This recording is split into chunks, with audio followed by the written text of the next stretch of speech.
क्लैब्यम् मास्मगमः पार्थ नैतत्त्वय्युपपद्यते क्षुद्रम् हृदय दौर्बल्यम् त्यक्त्वोत्तिष्ठ परन्तप।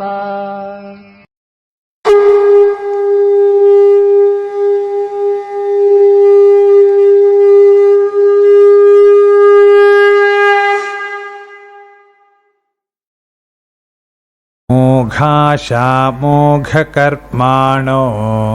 मोघाशामोघकर्माणो मोघज्ञानाविचेतसः मोघज्ञानाविचेतसः राक्षसीमासुरीञ्चैव राक्षसीमासुरीञ्चैव प्रकृतिं मोहिनीं श्रिताः प्रकृतिं मोहिनीं श्रिताः। मोघाशामोघकर्माणो मोघज्ञानाविचेतसः मोघाशामोघकर्माणो मोघज्ञानाविचेतसः राक्षसीमासुरीञ्चैव प्रकृतिं मोहिनीं श्रिताः राक्षसीमासुरीञ्चैव प्रकृतिं मोहिनीं श्रिताः। मोघाशामोघकर्माणो मोघज्ञानाविचेतसः राक्षसीमासुरीञ्चैव प्रकृतिं मोहिनीं श्रिताः। मोघाशामोघकर्माणो मोघज्ञानाविचेतसः राक्षसीमासुरीञ्चैव प्रकृतिं मोहिनीं श्रिताः। महात्मानस्तु मां पार्थ महात्मानस्तु मां पार्थ दैवीं प्रकृतिमाश्रिताः दैवीं प्रकृतिमाश्रिताः भजन्त्यनन्यमनसो भजन्त्यनन्यमनसो ज्ञात्वा भूतादिमव्ययम् ज्ञात्वा भूतादिमव्ययम्। महात्मानस्तु मां पार्थ दैवीं प्रकृतिमाश्रिताः महात्मानस्तु मां पार्थ दैवीं प्रकृतिमाश्रिताः भजन्त्यनन्यमनसो ज्ञात्वा भूतादिमव्ययम् भजन्त्यनन्यमनसो ज्ञात्वा भूतादिमव्ययम्। महात्मानस्तु मां पार्थ दैवीं प्रकृतिमाश्रिताः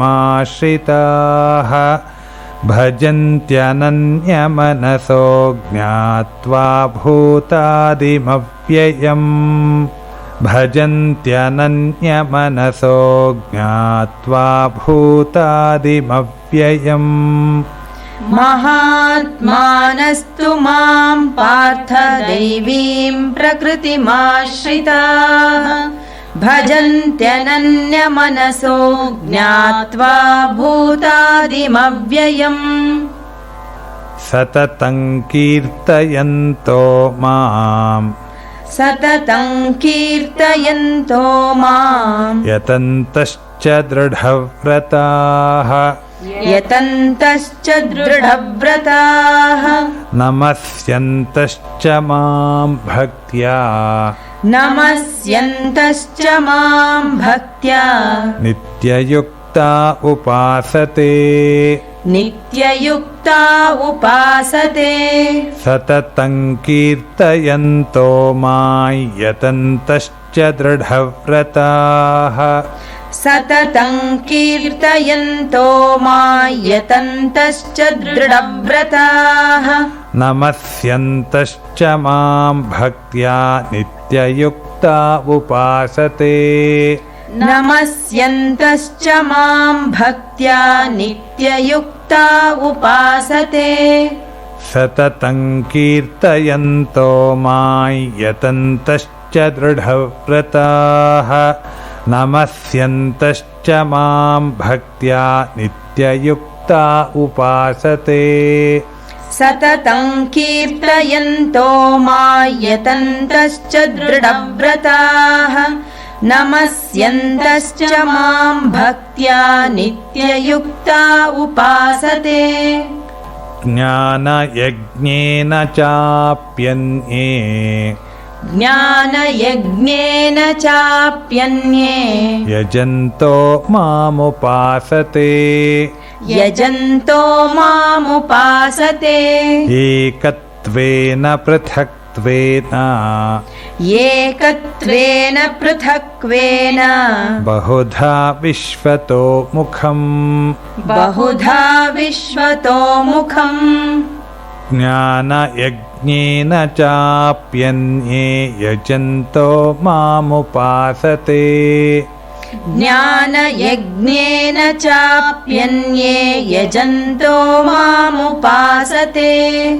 एकत्वेन पृथक्त्वेन बहुधा विश्वतो मुखम्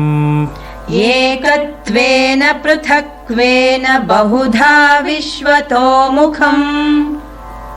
ज्ञानयज्ञेन चाप्यन्ये यजन्तो मामुपासते एकत्वेन पृथक्त्वेन बहुधा विश्वतो मुखम् ज्ञानयज्ञेन चाप्यन्ये यजन्तो मामुपासते एकत्वेन पृथक्त्वेन बहुधा विश्वतो मुखम् अहं क्रतुरहं यज्ञः अहं क्रतुरहं यज्ञः स्वधाहमहमौषधम् स्वधाहमहमौषधम् मन्त्रोऽहमहमेवाज्यम् मन्त्रोऽहमहमेवाज्यम् अहमग्निरहं हुतम् अहमग्निरहं हुतम् अहं क्रतुरहं यज्ञः स्वधाहमहमौषधम् अहं क्रतुरहं यज्ञः स्वधाहमहमौषधम् मन्त्रोऽहमहमेवाज्यमहमग्निरहं हुतम् मन्त्रोऽहमहमेवाज्यमहमग्निरहं हुतम् अहं क्रतुरहं यज्ञः स्वधाहमहमौषधम् मन्त्रोऽहमहमेवाज्यमहमग्निरहं हुतम् अहं क्रतुरहं यज्ञः स्वधाहमहमौषधम् मन्त्रोऽहमहमेवाज्यमहमग्निरहं हुतम् पिताहमस्य जगतो पिताहमस्य जगतो माता धाता पितामहः माता धाता पितामहः वेद्यं पवित्रमोङ्कार वेद्यं पवित्रमोङ्कार ऋक्सामयजुरेव च ऋक्सामयजुरेव च पिताहमस्य जगतो माता धाता पितामहः पिताहमस्य जगतो माता धाता पितामहः वेद्यं पवित्रमोङ्कार ऋक्सामयजुरेव च वेद्यं पवित्रमोङ्कार ऋक्सामयजुरेव च पिताहमस्य जगतो माता धाता पितामहः वेद्यं पवित्रमोङ्कार ऋक्सामयजुरेव च पिताहमस्य जगतो माता धाता पितामहः वेद्यं पवित्रमोङ्कार ऋक्सामयजुरेव च गतिर्भर्ता प्रभुः साक्षी गतिर्भर्ता प्रभुः साक्षी निवासः शरणं सुहृत् निवासः शरणं सुहृत् प्रभवः प्रलयस्थानम् प्रभवः प्रलयस्थानम् निदानं बीजमव्ययम् निधानं बीजमव्ययम् गतिर्भर्ता प्रभुः साक्षी निवासः शरणं सुहृत् गतिर्भर्ता प्रभुः साक्षी निवासः शरणं सुहृत् प्रभवः प्रलयस्थानं निधानं बीजमव्ययम्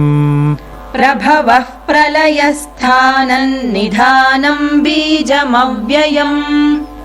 गतिर्भर्ता प्रभुः साक्षी निवासः शरणं सुहृत्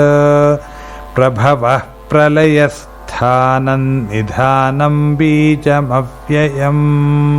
गतिर्भर्ता प्रभुः साक्षी निवासः शरणं सुहृत्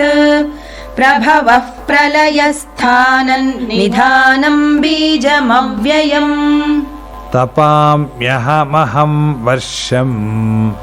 तपाम्यहमहं वर्षम् निगृह्णाम्युत्सृजामि च निगृह्णाम्युत्सृजामि च अमृतं चैव मृत्युश्च अमृतं चैव मृत्युश्च सदसच्चाहमर्जुन सदसच्चाहमर्जुन तपाम्यहमहं वर्षन् निगृह्णाम्युत्सृजामि च तपाम्यहमहं वर्षन् निगृह्णाम्युत्सृजामि च अमृतं चैव मृत्युश्च सदसच्चाहमर्जुन अमृतं चैव मृत्युश्च सदसच्चाहमर्जुन तपाम्यहमहं वर्षन् निगृह्णाम्युत्सृजामि च अमृतं चैव मृत्युश्च सदसच्चाहमर्जुन तपाम्यहमहं वर्षन् निगृह्णाम्युत्सृजामि च अमृतं चैव मृत्युश्च सदसच्चाहमर्जुन त्रैविद्या मां सोमपाः पूतपापा त्रैविद्या मां सोमपाः पूतपापा यज्ञैरिष्ट्वा स्वर्गतिं प्रार्थयन्ते यज्ञैरिष्ट्वा स्वर्गतिं प्रार्थयन्ते ते पुण्यमासाद्य सुरेन्द्रलोकम् ते पुण्यमासाद्य सुरेन्द्रलोकम् अश्नन्ति दिव्यान् दिवि देवभोगान् अश्नन्ति दिव्यान् दिवि देवभोगान् त्रैविद्या मां सोमपाः पूतपापा यज्ञैरिष्ट्वा स्वर्गतिं प्रार्थयन्ते त्रैविद्या मां सोमपाः पूतपापा यज्ञैरिष्ट्वा स्वर्गतिं प्रार्थयन्ते ते पुण्यमासाद्य सुरेन्द्रलोकमश्नन्ति दिव्यान् दिवि देवभोगान् ते पुण्यमासाद्य सुरेन्द्रलोकम् अश्नन्ति दिव्यान् दिवि देवभोगान् त्रैविद्या मां सोमपाः पूतपापा यज्ञैरिष्ट्वा स्वर्गतिं प्रार्थयन्ते ते पुण्यमासाद्य सुरेन्द्रलोकमश्नन्ति दिव्यान् दिवि देवभोगान्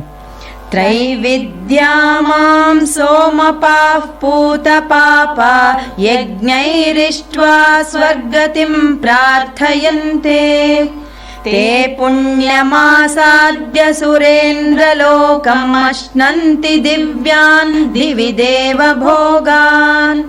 ते तं भुक्त्वा स्वर्गलोकं विशालम् ते तं भुक्त्वा स्वर्गलोकं विशालम् क्षीणे पुण्ये मर्त्यलोकं विशन्ति क्षीणे पुण्ये मर्त्यलोकं विशन्ति एवं त्रयी धर्ममनुप्रपन्ना एवं त्रयी धर्ममनुप्रपन्ना गतागतं कामकामा लभन्ते गतागतं कामकामा लभन्ते ते तं भुक्त्वा स्वर्गलोकं विशालं क्षीणे पुण्ये मर्त्यलोकं विशन्ति ते तं भुक्त्वा स्वर्गलोकं विशालं क्षीणे पुण्ये मर्त्यलोकं विशन्ति एवं त्रयी धर्ममनुप्रपन्ना गतागतं कामकामा लभन्ते एवं त्रयी धर्ममनुप्रपन्ना गतागतं कामकामा लभन्ते ते तं भुक्त्वा स्वर्गलोकं विशालं क्षीणे पुण्ये मर्त्यलोकं विशन्ति एवं त्रयी धर्ममनुप्रपन्ना गतागतं कामकामा लभन्ते ते तं भुक्त्वा स्वर्गलोकं विशालं क्षीणे पुण्ये मर्त्यलोकं विशन्ति एवं त्रयी धर्ममनुप्रपन्ना गतागतं कामकामा लभन्ते अनन्याश्चिन्तयन्तो माम् अनन्याश्चिन्तयन्तो माम् ये जनाः पर्युपासते ये जनाः पर्युपासते तेषां नित्याभियुक्तानां नित्याभियुक्तानां योगक्षेमं वहाम्यहम्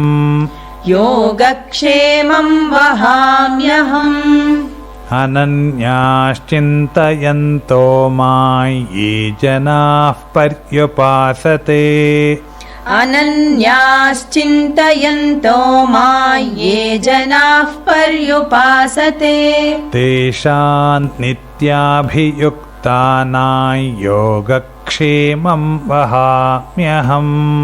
तेषां नित्याभियुक्तानां योगक्षेमं वहाम्यहम्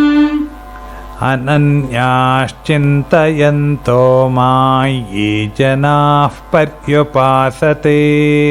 तेषां नित्याभियुक्तानां योगक्षेमं वहाम्यहम् अनन्याश्चिन्तयन्तो मां ये जनाः पर्युपासते तेषां नित्याभियुक्तानां योगक्षेमं वहाम्यहम्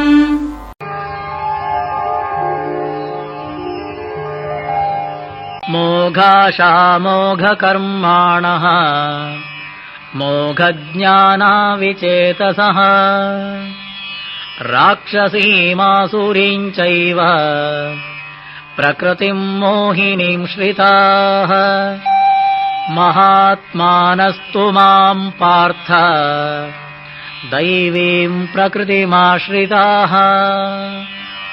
भजन्त्यनन्यमनसः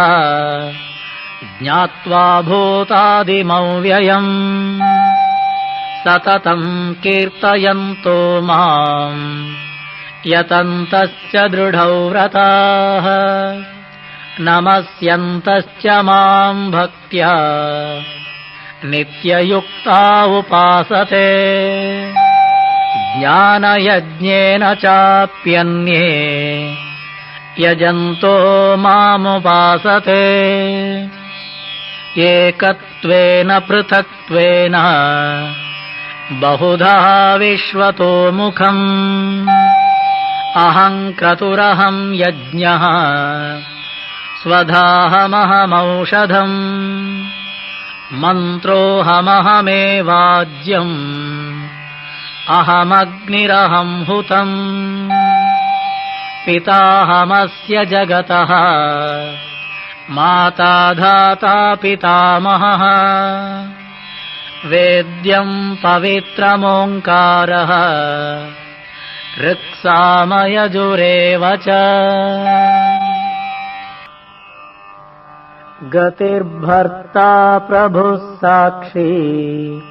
निवासः शरणम् सुहृत् प्रभवः प्रलयस्थानम् निधानम् बीजमव्ययम् तपाम्यहमहम् वर्षम् निगृह्णाम्युत्सृजामि च अमृतम् चैव मृत्युश्च सदसच्चाहमर्जुन त्रैविद्या माम् सोमपाः पूतपापाः यज्ञैरिष्ट्वा स्वर्गतिम् प्रार्थयन्ते ते पुण्यमासाद्य सुरेन्द्रलोकम् अश्नन्ति दिव्यान् दिवि देवभोगा ते तम् भुक्त्वा स्वर्गलोकम् विशालम् क्षीणे पुण्ये मर्त्यलोकम् विशन्ति एवम् त्रयी धर्ममनुप्रपन्नाः गतागतम् कामकामा लभन्ते अनन्याः चिन्तयन्तो माम् ये जनाः पर्युपासते तेषाम् नित्याभियुक्तानाम् योगक्षेमम् वहाम्यहम्